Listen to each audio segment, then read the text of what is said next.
Vətəndaşlar şəxsiyyət vəsiqəsi, sürücülük vəsiqəsi, ümumvətəndaş pasportunun verilməsi və dəyişdirilməsi kimi Daxili İşlər Nazirliyinə aid ödənişləri bank növbəsi gözləmədən seçim edib həyata keçirə bilərlər. Daha ətraflı izləyək. İndi e-polis vasitəsilə ödəniş etmək də mümkündür.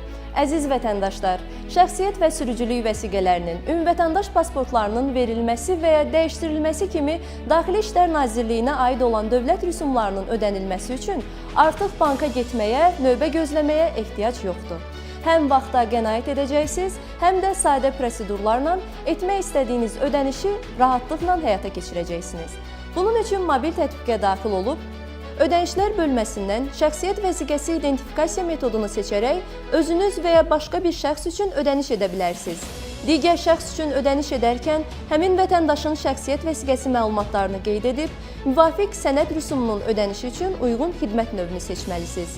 Kart məlumatlarını tam şəkildə daxil etdikdən sonra ödəniş uğurla həyata keçərsə, balansa aktiv məbləğ əlavə olunur və müraciətiniz üzrə həmin balansdakı məbləğdən istifadə edilir. Sənəd nömrəsi seçimində isə ödəniş etmədən yeni və ya dəyişdirmək istədiyiniz sənədlər üçün xüsusi kod təqdim olunur.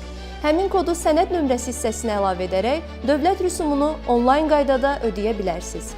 Şirkətlər isə öz VN nömrələrini daxil edərək xidmətdən yararlana bilərlər.